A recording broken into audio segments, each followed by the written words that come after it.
Hello, it's Mindless Insanity 602 reporting to you with day 6 of my 31 days of horror film reviews for you. And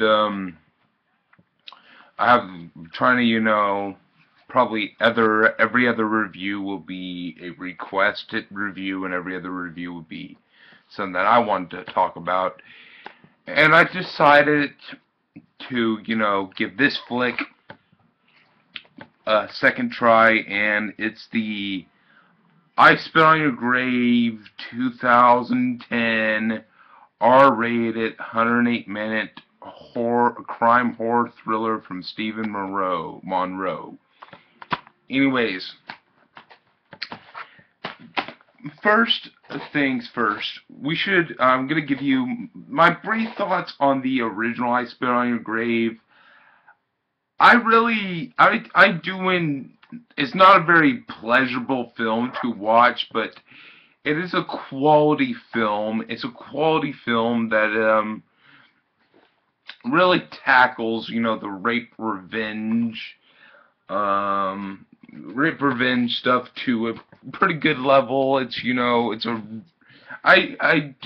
think that, this is a really great flick, and I really appreciate it for its kind of brutal nature, and I really do fucking love the original I Spit on Your Grave. And then we get its 2010 remake, which basically it starts off, it jumps you directly into the film. You don't get, the city buildings and, her packing up, which, really helps sets in her drive, which in the original that really sets the mood of that film. You don't get that here. What you get is, straight jab into her ride to the place, and, she runs into this guy. She's trying to find this building, this house, this little retreat, because I think that she's a writer or something. I think that I totally forgot if she's a writer or something in this film, but she has her laptop, so I automatically assume that she's a writer. And so she's going off to a retreat to, write her article or whatever. And then she, on her way, she runs up with the most typical, most stereotypical and, shall I say, poorly acted portrayals of, your typical tough redneck types, that, have their really, like, the main guy has a really horrible, shall I say, fucking awful, awful deep redneck accent that really doesn't fucking work. But one of the guys, the only thing neat here is that you get Rodney Eastman, and Rodney Eastman played fucking Joey in A Nightmare on Elm Street 3 and 4, yo, and that's fucking awesome. It's awesome to see Joey return for a flick, and I fucking love seeing a Nightmare on Elm Street alumni in a film. So that's fucking awesome just to see Rodney Eastman get more fucking work. He seems like a really good guy. He seemed like an awesome guy on that Never Sleep Again documentary on the Nightmare on Elm Street films. So you get him after you get Rodney Eastman, but the other two, actually three, you get the retarded guy Matthew, which, really is more stereotypical, and, doesn't really portray the innocence that of the guy in this film. That guy in that film felt more innocent, and, it felt more natural. But anyways, you get him, you get, pretty much cookie cutter hick types. And after you get the cookie cutter hick types, they they talk about, oh, this girl's giving us messages that she wants to be fucked or something. And so this guy being a dumbass, so they attack her. She gets introduced to this fucking policeman who, is actually a part of the rape gang all along. And and he's a part of the rape gang, and you spend, sure, maybe a little bit more, shall I say, suitable for a modern audience, and pretty much not as tastefully done as the original. The original has a little bit more taste to its rape revenge, how it tackles the rape revenge angle, which is a very serious subject matter. You don't really get that much of a tastefully done rape scenes, which I don't really like to see rape scenes, but you know, if it's essential and if it helps the plot, come along, which is good. It's not like Rob Zombie's Halloween where you get the theatrical version, which you don't get the unnecessary rape scene, and you get a more badass thing than it doesn't work with that. But with this flick here, it works.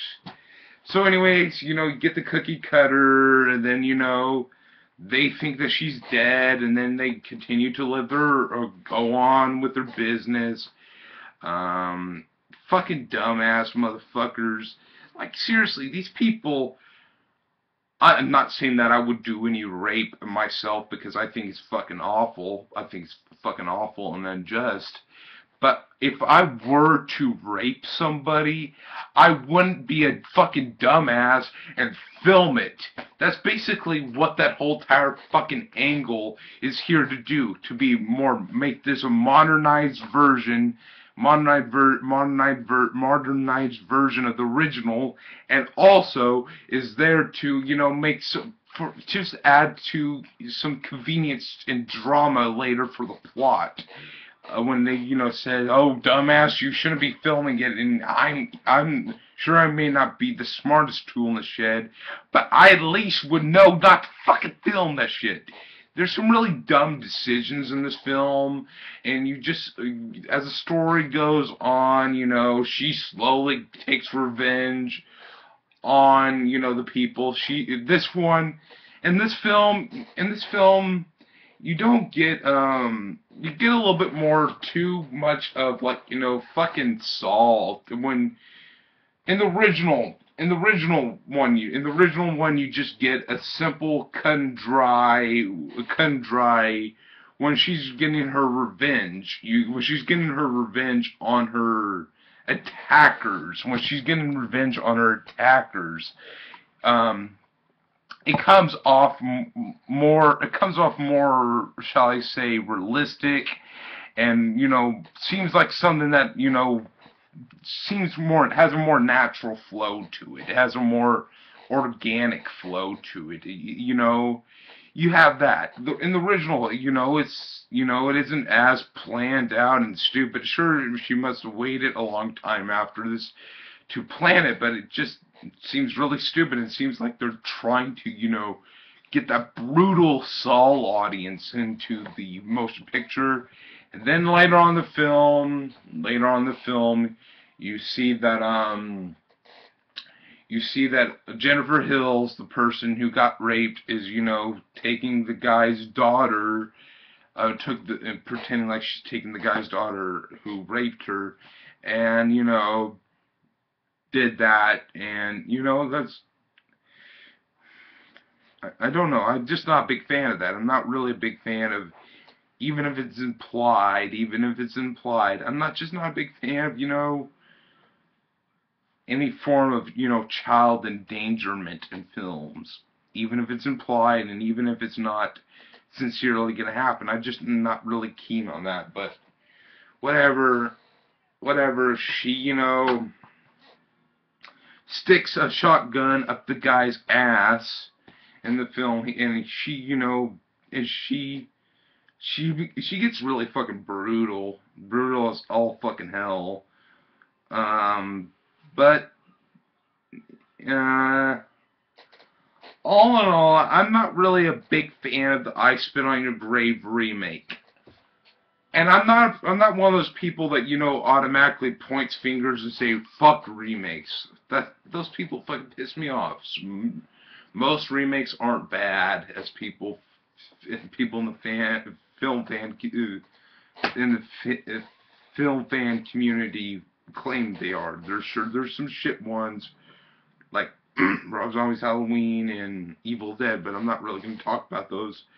But you get Texas Chainsaw Massacre, you get The Last House on the Left, which is another rape revenge film. I fucking hated the original Last House on the Left, but I love the remake. The remake too, that's really good.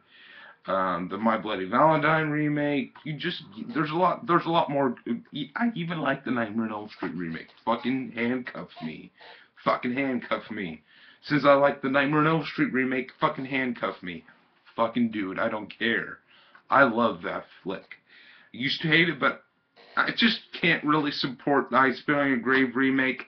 It's not a very enjoyable film.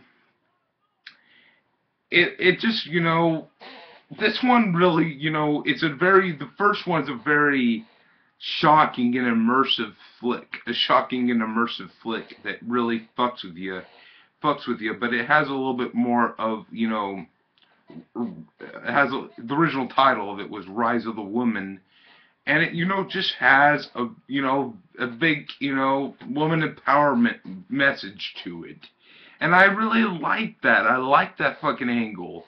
I'm sorry, but that is not present in this one. It's not a woman empowerment flick. It's just doesn't really feel like she's getting empowered or anything. It's, simply, she gets raped, and she gets revenged. Revenge. Simple. There's no... In the original, it felt like there's more subtext to it. Anyways, fuck the remake. Fuck the remake of I Spit on Your Grave. It sucks dick. The cookie cutter redneck types. And the original, they're not like redneck types. They're more of, like abusive sociopaths, but they aren't like, Jimmy Dean, let's go into our trailer and, fuck our cousin, that type of, that's, stereotypical fucking rednecks. These two, they were a little bit more, whatever. Anyways, fuck the I Spit on Your Grave remake. It sucks dick.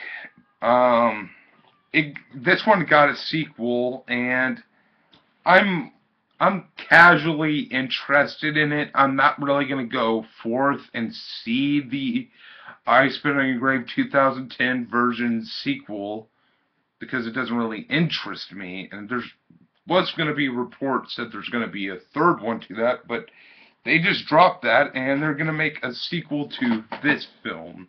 The original called I Spit on Your Grave Deja Vu. I find that hilarious. And I kind of applaud that action. I don't know. It just seems a bit odd. But, hey, I Spit on Your Grave Deja Vu. Wasn't there another one called Savage Vengeance that was kind of like a unofficial sequel to this? But whatever. Anyways, thank you guys for joining this video. Joining me for this video. It's greatly appreciated that you watched this video. Do the rate, comment, subscribe, and do all that fun shit. And avoid the I Spit on Your Grave remake. And I'll see you with Day 7. I'll record that video, and we'll record that video within 24 hours from now. And schedule it for the 20. So you will be seeing that within 48 hours, probably. Whatever. Thank you guys for joining. It's been fun so far, and continue rolling.